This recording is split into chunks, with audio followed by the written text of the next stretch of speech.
여러분, 조선에는 형벌이 5가지가 있었습니다.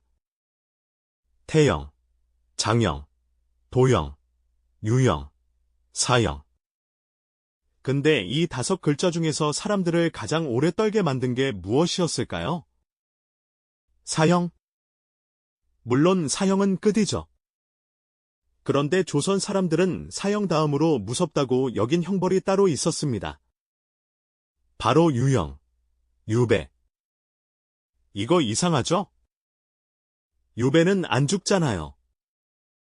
칼이 목에 닿는 것도 아니고 교수대에 오르는 것도 아닙니다. 그냥 멀리 보내는 거예요. 조금 불편하고 조금 외롭고 조금 힘들고 그 정도 아닐까요? 근데 조선에서 유배는 그런 수준이 아니었습니다. 조선 사람들이 유배를 두고 사형 바로 아래라고 느낀 이유는 딱 하나예요. 유배는 시골로 보내는 벌이 아니라 사람을 관계에서 삭제하는 벌이었기 때문입니다. 현대는 혼자 살아도 됩니다. 돈만 있으면 밥도 해결되고 잠자리도 해결되고 외로우면 화면으로 사람을 만나죠. 하지만 조선은 달랐습니다. 조선의 삶은 거의 모든 게 공동체 위에 떠 있었어요. 밥 한 끼, 잠자리, 일거리, 정보, 안전, 그리고 무엇보다 사람 대우까지. 공동체가 등 돌리는 순간 사람은 정말로 끝입니다. 그런데 유배는요, 그 공동체에서 완전히 뽑혀나가서 낯선 지역으로 떨어지는데 그곳에서 시작하는 신분이 새로운 주민이 아니라 죄인입니다. 여기서부터 유배는 살아있어도 살아있는 게 아닌 벌이 됩니다. 유배 판결이 떨어지는 순간 사람 머릿속에 가장 먼저 떠오르는 건 이런 질문이었겠죠? 어디로 가는 거지? 언제 돌아오지? 내 가족은 어떻게 하지? 근데 조선 유배의 첫 번째 공포는 여기서 터집니다. 유배는 몇 년짜리가 아닐 때가 많았습니다. 끝이 명확하지 않은 경우가 많았어요. 정치가 바뀌면 풀릴 수도 있고 정권이 굳어지면 더 깊은 곳으로 갈 수도 있고 누군가 미워하면 죄가 더 쉬워질 수도 있습니다. 즉 유배의 핵심 공포는 거리보다 불확실성이었습니다. 언제 끝날지 모르는 벌은 사람을 천천히 녹입니다. 오늘이 지옥 같아도 내일이 나아질 거란 보장이 없고 버텨도 이게 끝이 맞나? 나는 의심이 쌓이면 정신이 먼저 무너져요. 이 감시자는 친절한 안내자가 아니라 죄인을 관리하는 사람입니다. 그리고 현실은 감시자와 관계가 틀어지는 순간 유배길이 진짜 지옥으로 바뀝니다. 잠자리 하나, 밥 한 끼 하나, 사람답게 대우받느냐가 그들의 태도에 걸릴 수 있으니까요. 그래서 유배인은 살아남으려고 감시자에게까지 눈치를 맞추고 때로는 대접을 하고 그 과정에서 이미 자존심이 깎입니다. 만약 목적지가 섬이라면 여정은 더 위험해집니다. 바다는 변수입니다. 풍랑, 표류, 그리고 예기치 못한 사고. 유배는 정해진 곳으로 보내는 벌인데 가는 길에는 정해지지 않은 죽음이 따라다녔던 거예요. 그렇게 지옥 같은 길을 지나 드디어 유배지에 도착했습니다.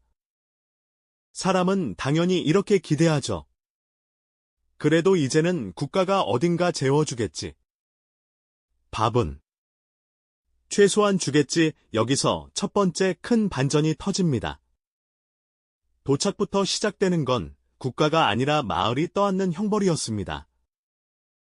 관아가 마을에 통보하듯 넘깁니다. 이 집이 죄인을 맡아라. 그 집은 죄인을 먹이고 재우고 감시까지 해야 합니다.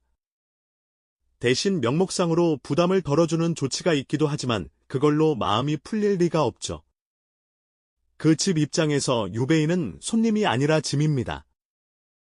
내 가족 먹이기도 빠듯한데 왜 죄인까지?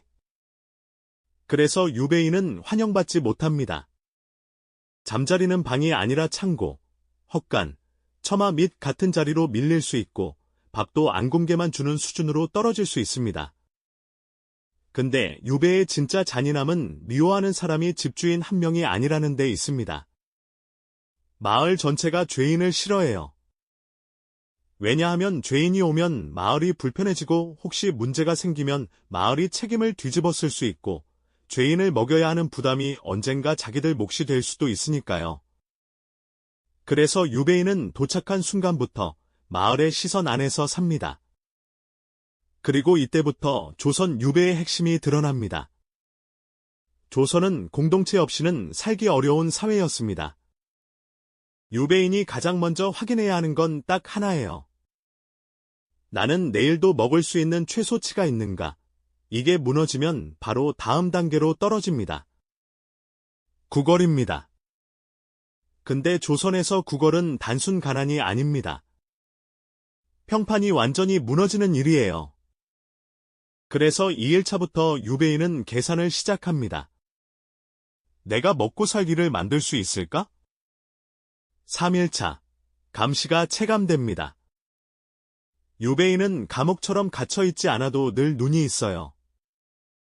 집주인이 감시자 역할을 하기도 하고 마을 사람들이 쟤 오늘 어디 갔대를 소문처럼 퍼뜨리기도 하고 관아가 확인하러 오기도 합니다. 5일차, 편지가 떠오릅니다.